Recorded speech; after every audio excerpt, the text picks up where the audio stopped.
This is Democracy Now!, democracynow.org, The War and Peace Report. I'm Amy Goodman as we continue our conversation with MIT professor Noam Chomsky, world-renowned political dissident and linguist. He's written over 100 books, including Gaza and Crisis. I spoke with him on Thursday in the midst of the initial 72-hour ceasefire. I asked Professor Chomsky about Congress unanimously passing resolutions last month in support of Israel. That's right, and that's exactly what we have to combat by organization and action. Take South Africa again. It wasn't until the 1980s that Congress began to pass sanctions. As I said, Reagan vetoed them and then violated them, and they were passed over as vetoed. But at least they were passing them. But that's decades after massive protests were developing around the world.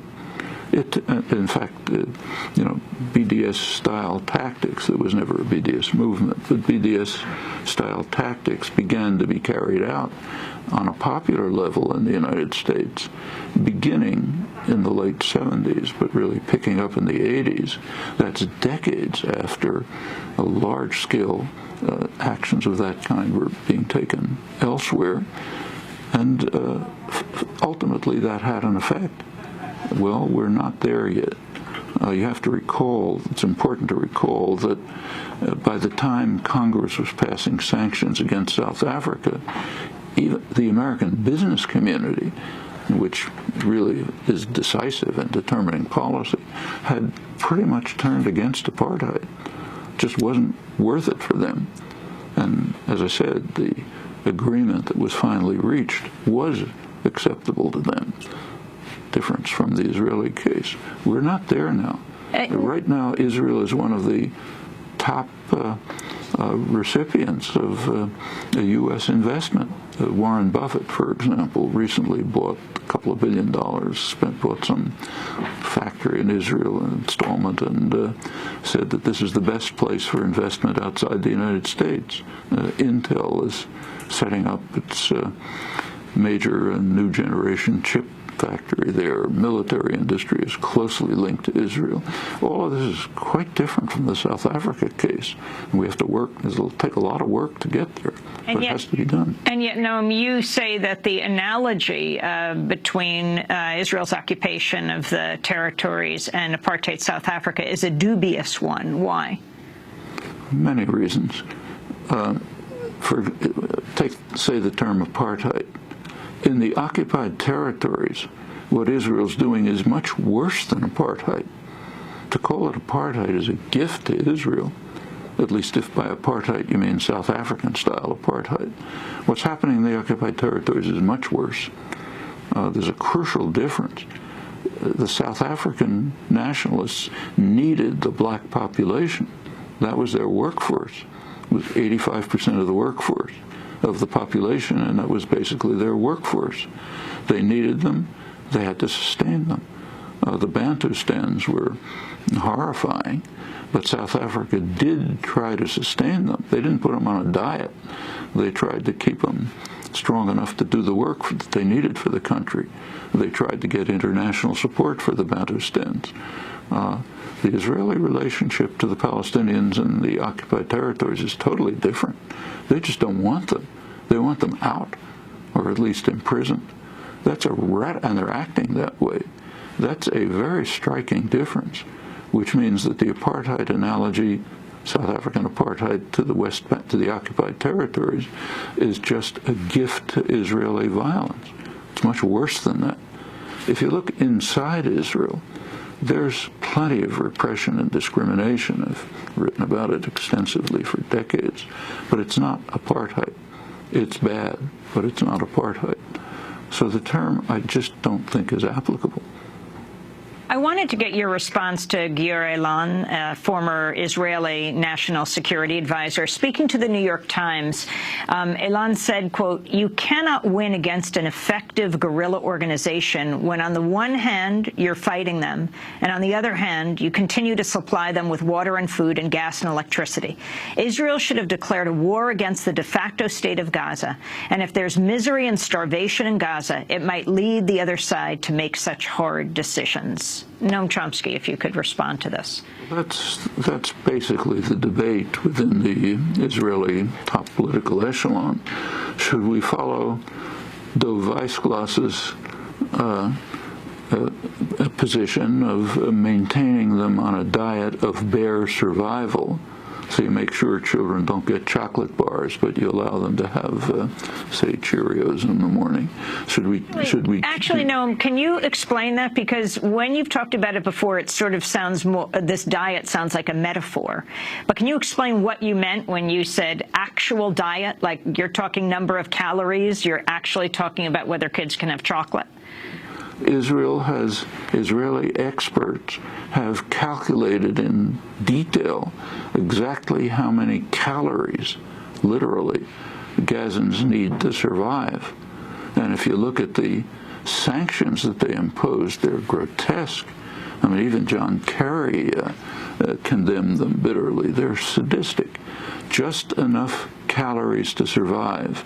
And of course it is partly metaphoric because it means just enough material coming in through the tunnels so that they don't totally die. Israel restricts medicines, but you have to allow a little trickle in.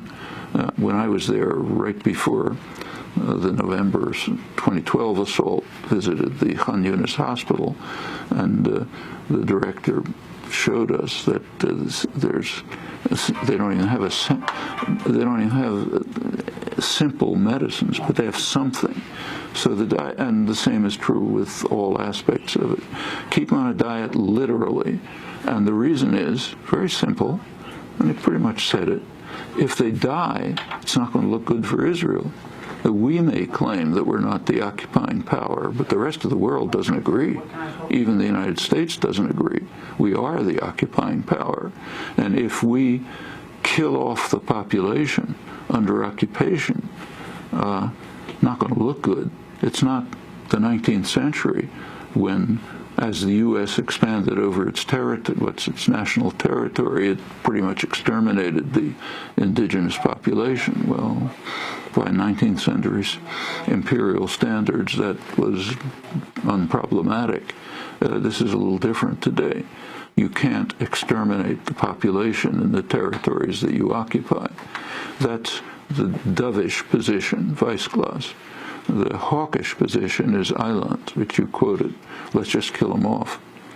And who do you think is going to prevail as I speak to you in the midst of this ceasefire? The Weissglass position will prevail because Israel just, it's already becoming an international pariah and internationally hated. If it went on to pursue Island's recommendations, even the United States wouldn't be able to support it.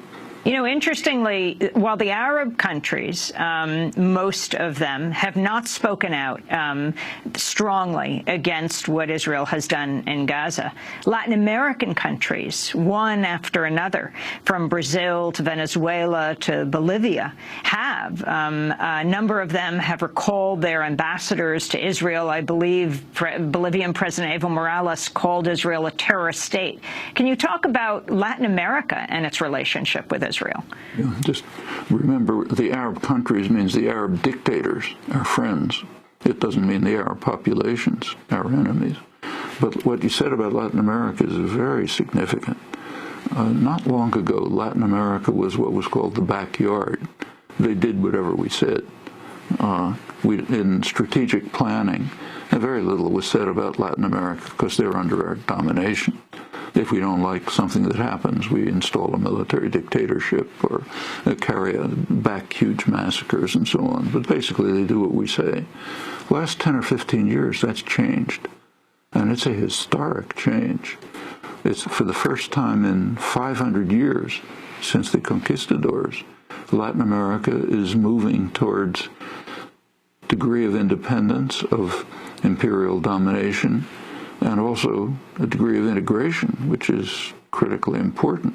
And what you just described is one striking example of it. In the entire world, as far as I know, only a few Latin American countries have taken an honorable position on this issue. Brazil, Chile, Peru, Ecuador, El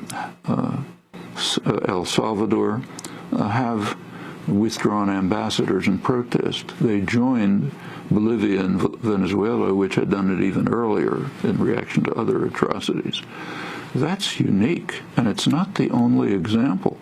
It was a very striking example, I guess maybe a year or so ago. The Open Society Forum did a study of support for rendition. Rendition, of course, is the most extreme form of torture. What you do is take people you don't like, and you send them to your favorite dictatorship so they'll be tortured. Grotesque. That was the CIA program of extraordinary rendition. The study was who took part in it.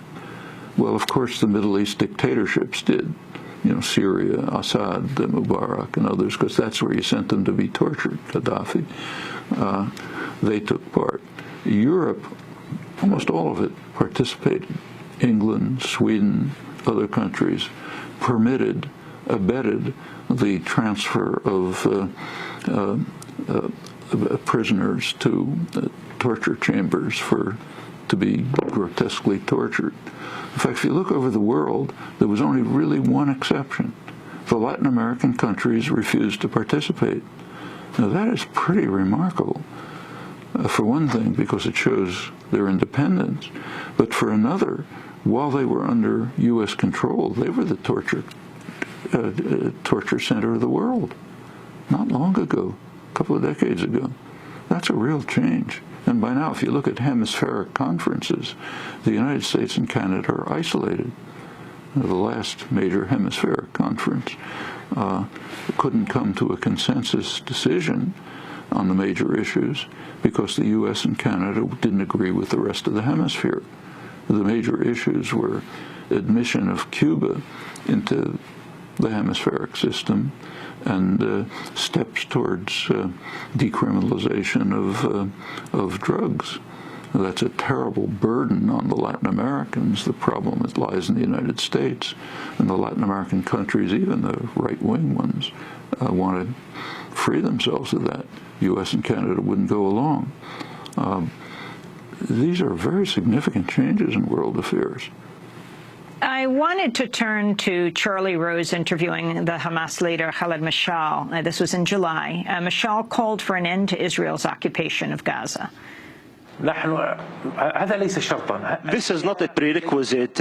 Life is not a prerequisite. Life is a right for our people in Palestine. Since 2006, when the world refused the outcomes of the elections, our people actually lived under the siege of 8 years. This is a collective punishment. We need to lift the siege. We have to have a port. We have to have an airport. This is the first message. The second message, in order to stop the bloodletting, we need to look at the underlying causes. We need to look at the occupation. We need to stop the occupation. Netanyahu doesn't take heed of our rights. Mr. Kerry, months ago, tried to find a window through the negotiations in order to meet our target, to live without occupation, to reach our state. Netanyahu has killed our hope, killed our dream, and he killed the American initiative.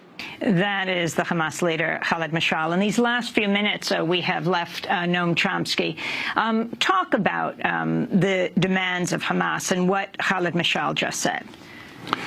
Well, he was basically reiterating what he and Ismail Haniyeh and other Hamas spokespersons have been saying for a long time. In fact, if you go back to 1988, when Hamas was formed, even before they became a functioning organization, their leadership, Sheikh Yassin, who was assassinated by Israel, others, offered settlements, proposals, which were turned down.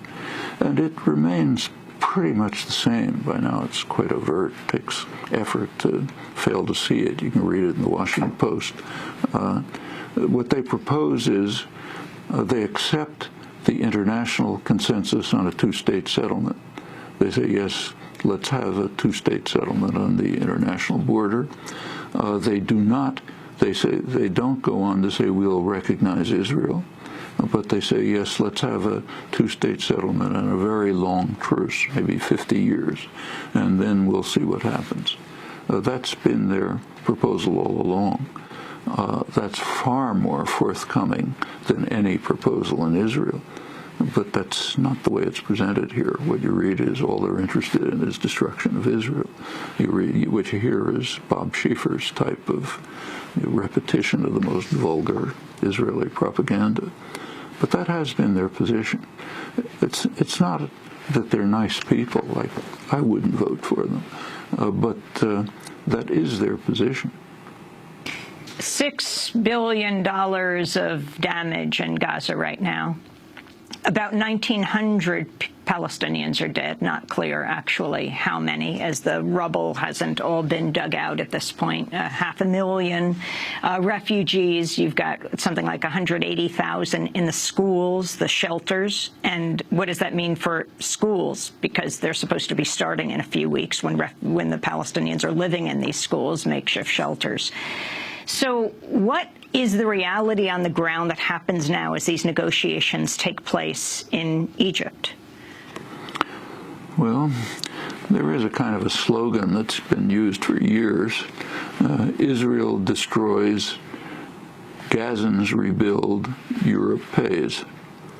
And it'll probably be something like that until the next episode of Mowing the Lawn. And what will happen, unless U.S. policy changes, what's very likely to happen is that Israel will continue with the policies it has been executing. No reason for them to stop from their point of view. And it's what I said, take what you want in the West Bank, integrate it into Israel, leave the Palestinians there in unviable cantons, separate it from Gaza, keep Gaza on that diet under siege, of course keep the Golan Heights, and try to develop a greater Israel. This is not for security reasons, incidentally. That's been understood by the Israeli leadership for decades. Back around 1970, I suppose, Ezer Weizmann, later the Air Force general, later president, pointed out correctly that taking over the territories does not improve our security situation. In fact, probably makes it worse. But he said it allows Israel to live at the scale and with the quality that we now enjoy. In other words, we can be a rich, powerful, expansionist But you hear country. repeatedly, Hamas has in its charter a call for the destruction of Israel. And how do you guarantee that these thousands of rockets that threaten the people of Israel don't continue? First of all, Hamas Charter means practically nothing. The only people who pay attention to it are Israeli propagandists who love it. It was a charter put together by a small group of people under siege, under attack in 1988, and it's essentially meaningless. There are charters that mean something, but they're not talked about. So, for example, the electoral program of Israel's governing party, Likud, states explicitly that there can never be a Palestinian state west of the Jordan River. And they not only state it in their charter, that's a call for the destruction of Palestine, explicit call for it. And they not only have it in their charter, their electoral program, but they implement it. That's quite different from the Hamas Charter. MIT professor Noam Chomsky, world-renowned linguist, political dissident. He's written more than 100 books, among his latest, Gaza in Crisis. I interviewed him on Thursday amidst the initial 72-hour ceasefire in Gaza. This hour was part 2 of our conversation. If you missed part 1, go to democracynow.org. You can also get a DVD of the full interview at democracynow.org.